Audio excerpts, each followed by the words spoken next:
बिस्मिल्लाहिर्रहमानिर्रहीम। अस्सलाम वालेकुम स्टूडेंट्स, वेलकम टू चैनल। उम्मीद है कि आप खैर आफियत से होंगे और अल्लाह पाक आपको हमेशा खैर आफियत से ही रखे। आज हम अपना CS 614 का फाइनल टर्म स्टार्ट करेंगे, जिसमें हम अपना लेक्चर नंबर 24 पढ़ेंगे। और लेक्चर स्टार्ट करने से पहले आपसे छोटी सी रिक्वेस्ट है कि चैनल को सब्सक्राइब कर दे, बेल आइकन पे क्लिक करते हैं ताकि हर सब्जेक्ट की हर न्यू आने वाली वीडियो आपको मिलती रहे और हर paper, current paper, past papers वगैरह आपको मिलते रहें। ओके, लेक्चर नंबर 24 जिसका नाम है हमारा need for speed parallelism. Learning goals क्या है, आज हम इसमें क्या क्या पढ़ेंगे कि when to parallelize, understand scalability, speed law, speed up and impulse law, parallelization, OLTP versus DSS। और इसके अंदर हम बहुत सारे कॉन्सेप्ट पढ़ेंगे। ओके, फर्स्ट थिंग क्या, data warehouse often contain large tables and require techniques for both managing this large tables। इसमें हम कह रहे हैं कि जो हमारा डेटा वेयर हाउस होता है ना, वो कंटेन, उसके अंदर आपको पता है बहुत बड़े बड़े टेबल होते हैं और उस टेबल्स को कंट्रोल करने के लिए हमारे पास बहुत सी मैनेजिंग टेक्निक्स होती हैं। अब वो कह रहा है कि जो हमारा पैरेलल एग्जीक्यूशन, सबसे पहले आप देख लें कि पैरेलल एग्जीक्यूशन होता क्या है। पैरेलल एग्जीक्यूशन को हम पैरेललिज्म भी कहते हैं, या आपका MCQs आ सकता है कि पैरेललिज्म को क्या कहते हैं, पैरेलल एग्जीक्यूशन, या पैरेलल एग्जीक्यूशन को क्या कहते हैं, पैरेललिज्म।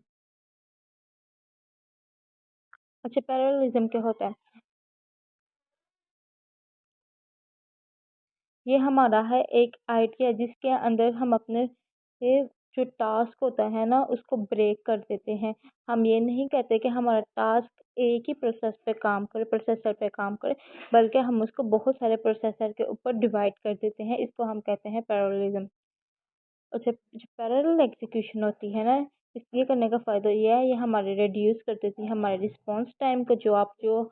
हमें जो आप पहले 30 सेकंड में अब मिलना होता था, अब हो सकता है कि पैरेलल एग्जीक्यूशन करने के बाद हमें वही जवाब 10 सेकंड में मिलना शुरू हो जाए। इससे क्या हो गया, हमारी जो स्पीड है वो रिड्यूस होगी। ओके, वो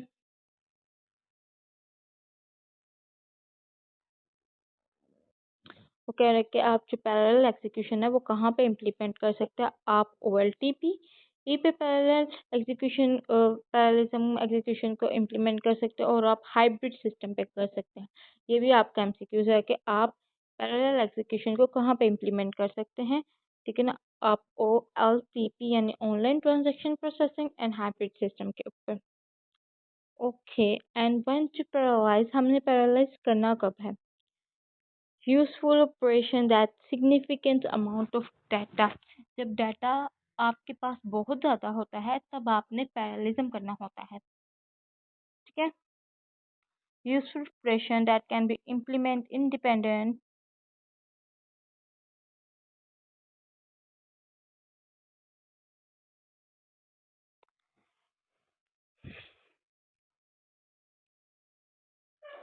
useful operation that can be implement independent for each other, divide and conquer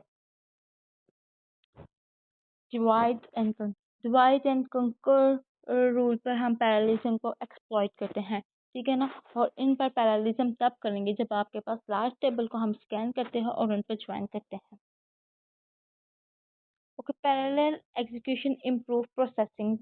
parallel execution हम कब कब कब करते हैं, वो कह रहा है कि large table scans and joins हम तब करेंगे पैरेललिज्म जब हमारे पास लार्ज यानी बड़े टेबल होंगे और हमने इसको स्कैन करना होगा और उनके ऊपर ज्वाइन परफॉर्म करना होगा। क्रिएशन ऑफ लार्ज इंडेक्स, जब हमने इंडेक्सिंग को बनाना होता है तब हम यूज़ करते हैं। पार्टीशन इंडेक्स स्कैन, जब पार्टीशन कर रहे होते हैं तो ये पैरेललिज्म है। बल्क इंसर्ट, अपडेट, डिलीट, आपने बहुत ज़्यादा इंसर्शन करनी हो, आपने बहुत ज़्यादा अपडेशन करनी हो, आपके पास बार बार डाटा आ रहा हो, आपने बार बार डाटा को अपडेट करना हो, बार बार डाटा को डिलीट करना हो, बार बार इंसर्ट करना हो, तो उसके लिए हम पैरेललिज्म यूज़ करते हैं। एग्रीगेशन एंड कॉपिंग, जब आपने एग्रीगेशन करनी हो या कॉपिंग करनी हो। अच्छा, पैरेललिज्म कहाँ पे यूज़ होती है, डिवाइड कौन सी इम्प्लीमेंटेशन टेक्निक को यूज़ करती है, डिवाइड एंड कंकर रूल को, या आपके लिए एमसीक्यूज भी आ सकते हैं। अब डिवाइड एंड कंकर रूल क्या होता है? डिवाइड का मतलब होता है कि हम प्रॉब्लम को डिवाइड कर देते हैं, फिर उसको सॉल्व करते हैं, और फिर सॉल्व करने के बाद उनके जो रिजल्ट होता है उसको कंबाइन कर देते हैं। इसको हम कहते हैं डिवाइड एंड कंकर। ओके, अब हमारा नेक्स्ट पॉइंट आता है, are you ready to paralyze, यानी आप पैरालिज्म करने के लिए तैयार हैं। और आपको पैरालिज्म करने के लिए क्या क्या चीज़ें चाहिए होती हैं? सबसे पहले आपको पैरालिज्म करने के लिए आर्किटेक्ट चाहिए होता है, जिसके अंदर सबसे पहले हमारा सिमेट्रिक मल्टीप्रोसेसर यानी एसएमपी चाहिए, आपको क्लस्टर चाहिए, एमपीपी मैसिवली पैरेलल सिस्टम चाहिए। दूसरा हमारी बैंडविड्थ होनी चाहिए हमारे पास, यानी सफिशिएंट आईओ बैंडविड्थ। ठीक है। थर्ड हमारे पास आता है कि हमने अंडर यूटिलाइजेशन सीपीयू को यूज़ करना है, यानी हमारे पास ऐसे सीपीयू हो जो 30% यूटिलाइज हो, उनको इस्तेमाल करें। यानी unutilized and intermittently used CPUs, for example, system where CPU is typically less than 30%. Okay, फिर आते हैं हमारा फोर्थ में है वो हमारे पास कह रहा है हमारे पास सफिशिएंट मेमोरी होनी चाहिए। Sufficient memory to support additional memory intensive processes. Sufficient memory ये होनी चाहिए कि अगर आपने किसी के लिए एडिशनल काम करना हो, कोई एक्स्ट्रा वगैरह काम करना हो, इसके लिए आपको मेमोरी की ज़रूरत पड़ती है। जैसे आपने सॉर्टिंग करनी हो, हैशिंग करनी हो, आईओ बफर को यूज़ करना हो। फिर आता है हमारा एक वर्ड ऑफ क्वेश्चन, यानी इसमें वो कह रहा है कि वो पैरेललिज्म करते वक्त आप होशियार हैं, इतना इम्पोर्टेंट नहीं है, फिर भी आप कर ले। अच्छा, आप जब पैरेललिज्म को इंक्रीज करते हैं ना, तो सिस्टम की थ्रूपुट डिक्रीज हो जाती है, क्योंकि इसके अंदर आईओ का बोतलनेक बन जाता है और क्रैशिंग का मसला आ जाता है। अब आता है हमारा स्केलेबिलिटी। वो कह रहा है size is not everything. Scalability के अंदर जो हमारा साइज होता है वो हर कुछ नहीं होता। स्केलेबिलिटी में हम क्या करते हैं, सबसे पहले हम अमाउंट ऑफ डिटेल डाटा, हमारे पास इसके अंदर डाटा बहुत ज़्यादा होता है। फिर साइज में हम देखते हैं कि इंडेक्सिंग टेक्निक कौन सी यूज़ करनी है। आपने हैश बेस्ड इंडेक्स यूज़ करना है, बिट यूज़ करना है, मल्टीपल करना है, या बिटमैप इंडेक्स यूज़ करना है। फिर नंबर ऑफ कंकरेंट यूजर्स को हम देखते हैं, यानी कितने नंबर्स ऑफ यूज़र हैं हमारे पास। कॉम्प्लेक्सिटीज ऑफ टेक्निक्स, हमने देखना है कि अंडरलाइन स्कीमा कैसा है, इसमें टेबल की कॉम्प्लेक्सिटी कैसी है। ठीक है। और फिर हम देखते हैं कॉम्प्लेक्सिटीज ऑफ डाटा मॉडल। अब आ जाता है हमारे पास स्केलेबिलिटी की टर्मिनोलॉजी, जिसके अंदर हमारा आता है speed up and scale up. Speed up का मतलब क्या होता है? जब पहले मैं आपको डेफिनेशन रीड कर देती हूँ। More resources mean proportionally less time for given amount of data। जब हमारे पास मज़ीद रिसोर्सेज हैं, हमने ऐड किए सिस्टम में, यानी हमारे पास कुछ रिसोर्सेज आए, पहले रिसोर्सेज थे और न्यू रिसोर्सेज है, हमने उसको सिस्टम में ऐड कर दिए। फिर हमने देखना है कि जो हमारा गिवन अमाउंट ऑफ डाटा है इंक्रीज हुआ है और सिस्टम की परफॉर्मेंस पे क्या इफेक्ट हुआ है, इसको हम कहते हैं स्केलेबिलिटी।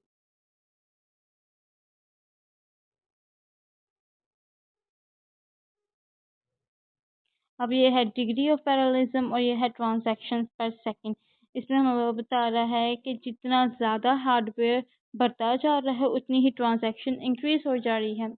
फिर दूसरी हमारी आती है स्केल अप। स्केल अप का मतलब होता है if the resources increase in proportion to increase in data size time is constant.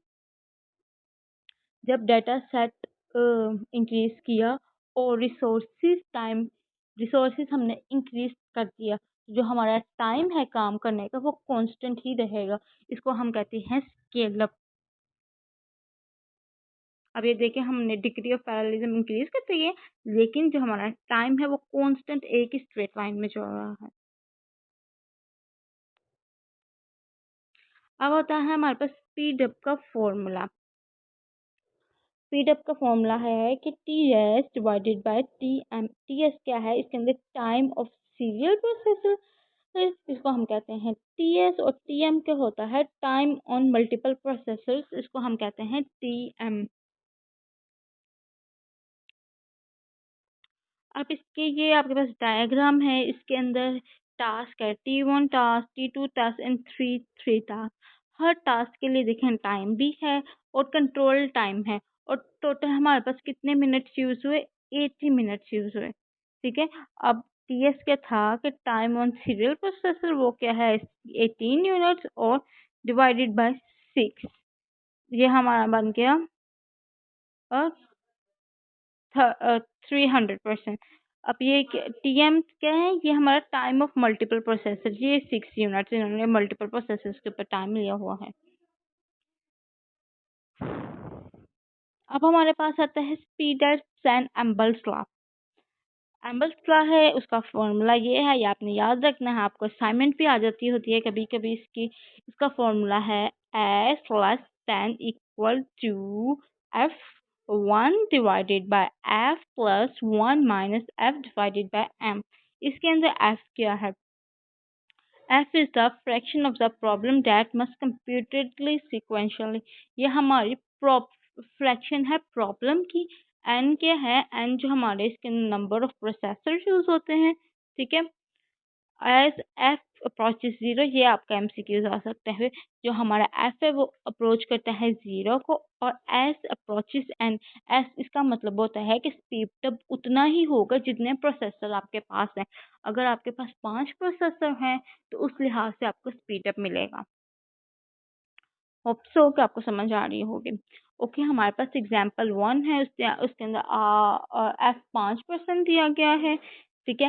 And उसने 10 दिया गया, ओ सॉरी 100 दी है, और S उसने 16.8 दिया, 5% एंड आपको 100 दिया हुआ, और S 16.8 दिया हुआ। ये गिवन फॉर्मूला है, आपने इसके अंदर वैल्यूज को पुट करना है और कैलकुलेट कर देना है। S में 16.8 है, 16.8 यहाँ लिखेंगे, लेस देन इक्वल टू लिखेंगे 1 डिवाइडेड बाय F। F में हम 5 लिखेंगे प्लस 1 माइनस F यानी 5% लिखेंगे, और डिवाइडेड बाय N यानी 10 लिखेंगे। इन दोनों सबको कैलकुलेशन कर लेनी है, आपके पास आंसर आ जाएगा। अब होता है हमारे पास पैरेललिज्म यानी OLTP वर्सेस DSS। इनका डिफरेंस आता है। DSS में हम जब पैरेललिज्म करते हैं वो हम तब सिंगल क्यूरी पे करते हैं, लेकिन हम OLTP के अंदर पैरेललिज्म हम करते हैं मल्टीपल क्यूरीज के अंदर, और जो हमारी अपडेट होती है वो बैच में होती है।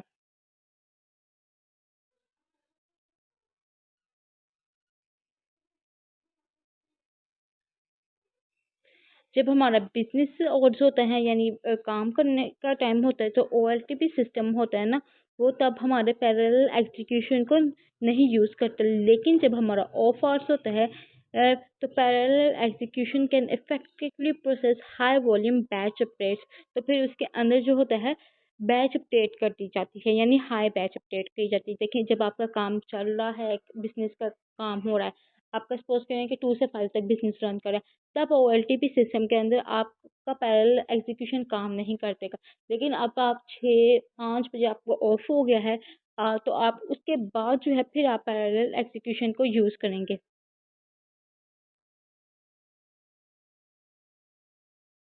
अब आता है हमारा brief intro to parallel processing. Parallel hardware architecture में इसकी टाइप्स होती है। सबसे पहला आता है हमारा सिमेट्रिक मल्टी प्रोसेसिंग यानी SMP। ये आपने याद रखने हैं, ये आपको MCQs में आ सकते हैं, वो एब्रीवेशंस वगैरह। MPP यानी डिस्ट्रीब्यूटेड मेमोरी और massively parallel processing, NUMA non uniform memory access. ठीक है। पैरेलल सॉफ्टवेयर आर्किटेक्चर में हमारा आता है shared memory, shared disk, shared nothing. और अब टाइप ऑफ पैरेललिज्म के अंदर आता है डाटा पैरेललिज्म और स्पेशल पैरेललिज्म। अब नुमा क्या होता है, NUMA stand for non uniform memory access. NUMA के अंदर हमारी कुछ मेमोरी एक्सेस होती है ज़्यादा क्विकली, ठीक है, और अदर पार्ट से उसे नुमा कहते हैं।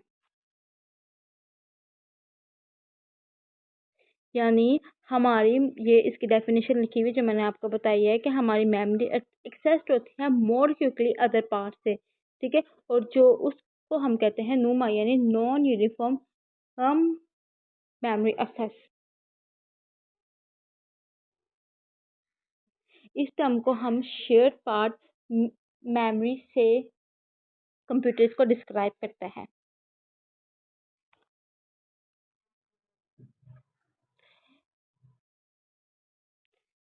इसका फीचर क्या है कि is that time required to access memory location is not uniform. जो हमारा मेमोरी लोकेशन को असेस करने का टाइम होता है वो यूनिफॉर्म नहीं होता, ठीक है। और हम इसको accesses time to different location can be different. Different location के ऊपर असेस करने का टाइम भी डिफरेंट होता है, यानी आपने एक लोकेशन पर असेस किया उसका टाइम डिफरेंट होगा, दूसरी लोकेशन पर असेस किया उसका टाइम डिफरेंट होगा। ओके, अब हमारे पास आता है SMP। SMP stand for symmetric multiple processing. मैं आपको रीड करती हूँ, आपने इस पैराग्राफ को ना अच्छे तरह समझाती हूँ, आपने इस पैराग्राफ को रीड कर लेना। कंप्यूटर आर्किटेक्ट है जो हमें फास्ट प्रोसेसर परफॉर्मेंस देता है। जब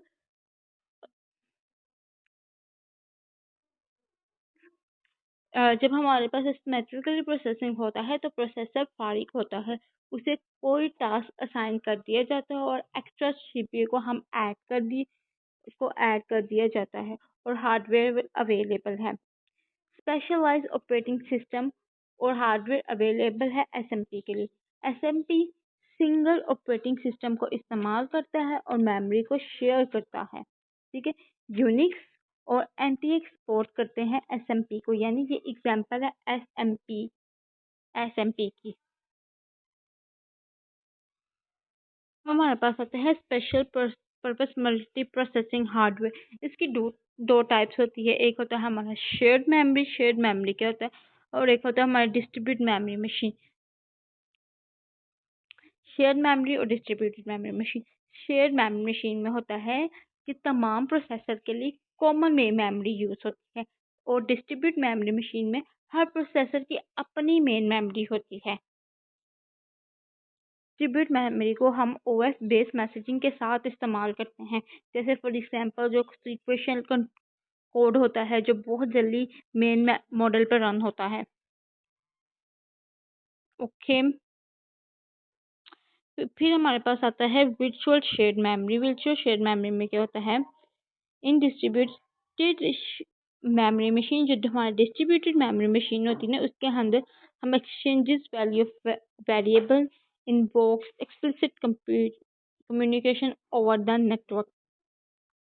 हम क्या करते हैं, एक्सचेंज करते हैं वेरिएबल्स की वैल्यू को, ठीक है, और उसके अंदर क्या करते हैं, नेटवर्क के ऊपर एक्सप्लिसिट कम्युनिकेशन करते हैं, जिसके लिए हमारे पास हाई स्पीड इंटरकनेक्शन नेटवर्क हो, और उसको हम कहते हैं वर्चुअल शेयर्ड मेमोरी। इस पैराग्राफ में आपको शेयर्ड डिस्क डेटाबेस के बारे में बताया गया है। इसके अंदर क्या होता है, हमारे पास डेटाबेस के हम टेबल्स को शेयर करते हैं, यानी प्रोसेसर्स में मेमोरी सिंगल ब्लॉक में होती है। डाटा कंटेंट डिस्ट्रीब्यूशन हुए हैं और कुछ सेंट्रल मेमोरी में हैं, ठीक है।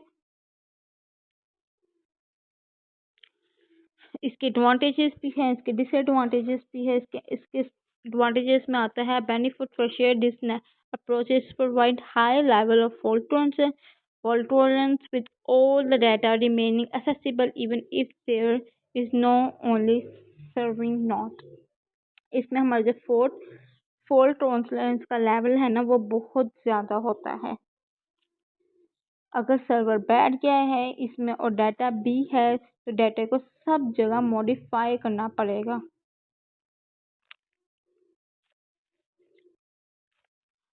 ठीक है। वो था इसका एडवांटेजेस। और इसका डिसएडवांटेजेस के अंदर आता है, इसके अंदर लॉकिंग की प्रॉब्लम है, ठीक है ना। लॉकिंग की वजह से सीरियलाइजेबल हो जाती है और थ्रूपुट कम हो जाता है, और इसके अंदर need of lot of performance यानी परफॉर्मेंस का भी इशू है। ये अब हमारे पास आता है शेयर नथिंग आर्किटेक्चर। इसके अंदर क्या होता है, इसमें कोई लो कनेक्शन नहीं होता। अगर आपके पास लॉकिंग की प्रॉब्लम होएगी तो फिर आपके पास सीरियलाइजेबल की भी इशू होना शुरू हो जाएगा, ठीक है। शेयर नथिंग में हम क्या करते हैं, इसके अंदर मेमोरी हमारी इंडिपेंडेंट है, इसलिए इसमें हम ओवरलैपिंग बिल्कुल नहीं है। डेटा को हम प्रोसेसर के अक्रॉस डिस्ट्रीब्यूट करते हैं और इसमें हर प्रोसेसर अपनी मर्जी से डाटा को यूज़ कर सकता है। इसके एडवांटेजेस हैं कि इसके अंदर data ownership by node changing relatively इनफैक्टली for changing ownership and either database recognization nodes of failure. इसमें हम लॉकिंग नहीं है और कोहेरेंस का मसला नहीं होता।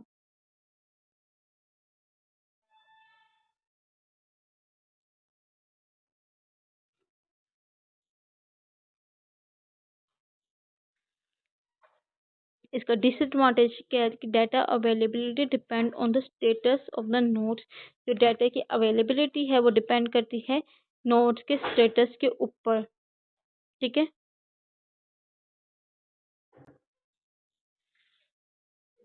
अगर एक सिस्टम फेल होता है इसके अंदर हमारे पास, तो हमारे पास सिर्फ एक सबसेट ऑफ डाटा अवेलेबल रहेगा। ये है इसकी शेयर नथिंग की डायग्राम। इसके अंदर हम डाटा पार्टीशनिंग के टेक्निक्स को यूज़ करते हैं टेबल को डिवाइड करने के लिए।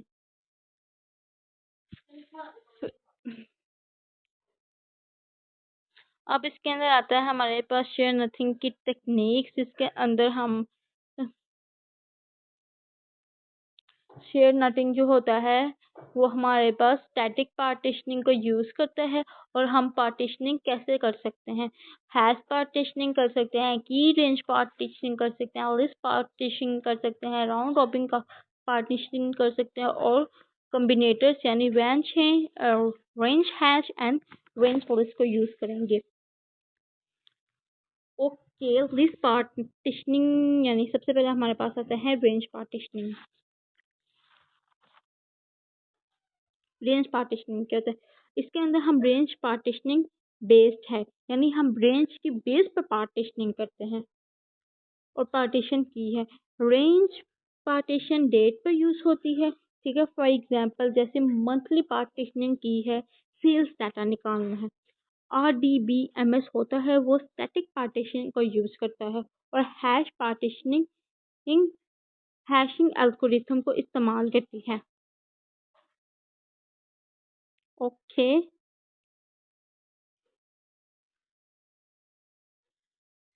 फिर इसके बाद आता है हमारा ये की रेंज पार्टीशनिंग। इसके अंदर मैं आपको पहले ही बता दिया है कि इसके अंदर RDBMS होता है वो स्टैटिक पार्टीशनिंग को यूज़ करता है। हैश पार्टीशनिंग हैश एल्गोरिथम को यूज़ करती है। हर पार्टीशनिंग पे इक्वल नंबर ऑफ रोज है, तो वो फिर हर सर्व अमाउंट ऑफ वर्ड पर बराबर है। ये बात नाकाफी है। ओके।